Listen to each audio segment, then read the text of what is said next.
আরও একটা চ্যাম্পিয়ন্স লিগের রাত শেষে পয়েন্ট টেবিলে একটা বড় ধরনের পরিবর্তন কি এলো? আসেনি।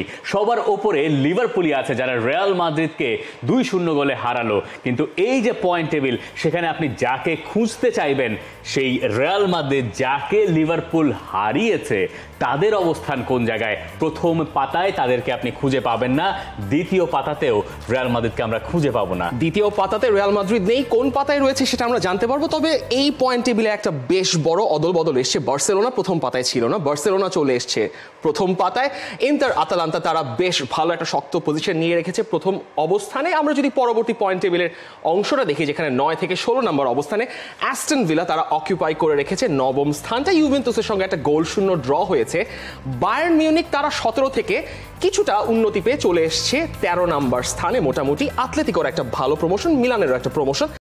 নগদের সর্বোচ্চ বার 167 টাকা রিচার্জে পাবেন 1 লাখ টাকা পুরস্কার। আরও আছে প্রতি সপ্তাহে পুরস্কার ও ক্যাশব্যাক।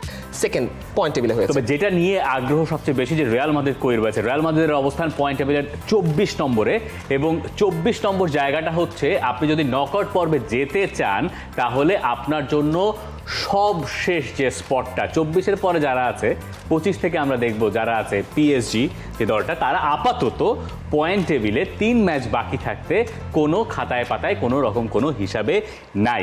এই প্রশ্নটা এখন যদি উঠে যায় রিয়াল মাদ্রিদ পরের রাউন্ডে যেতে পারবে কি না, তাহলে আমরা বোধহয় এটা নিয়ে খুব মানে না যেতে পারার তো কোনো কারণ নাই, না যেতে পারার কারণ নাই। কিন্তু যেভাবে তারা পরের রাউন্ডে যাচ্ছে, আপনি একটা ডিফেন্ডিং চ্যাম্পিয়ন, আপনি যখন একটা কোয়ালিফিকেশন স্পটের, আপনি টেকনিক্যালি ওয়ার্স্ট টিম কোয়ালিফিকেশনের 24 নম্বর স্পটে, হয়তো সামনে যে 3টা ম্যাচ আছে সেখান থেকে হয়তো কিছুটা উত্তরণ হতে পারে। তবে এটা প্রশ্ন ফেলে দিচ্ছে যে রিয়াল মাদ্রিদ আসলে শীর্ষ 8 থেকে ফিনিশ করতে পারবে কিনা। রিয়াল মাদ্রিদের পক্ষে সর্বোচ্চ এখন 15 পয়েন্ট পাওয়া সম্ভব। 15 পয়েন্ট দিয়ে আপনি শীর্ষ 8-এ ফিনিশ করতে পারবেন, but that would be not enough. কারণ লাস্টের দিকে অনেক ধরনের ব্যাটল, অনেক কিছু চলে আসবে।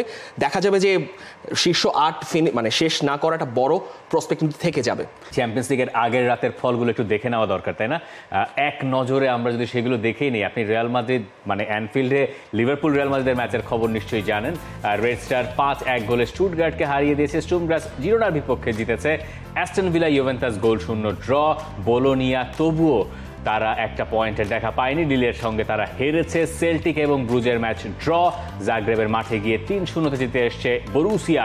ডর্টমুন্ড এবং মোনাকো বেনফিকার ম্যাচের রোমাঞ্চ ছড়িয়েছে এমনভাবে, শেষে গিয়ে আনহেল দি মারিয়ার 2 অ্যাসিস্ট থেকে শেষ দিকে ম্যাচ ঘুরিয়ে দিয়েছে বেনফিকা, এবং 3টা পয়েন্ট নিয়ে বেনফিকা পার করে।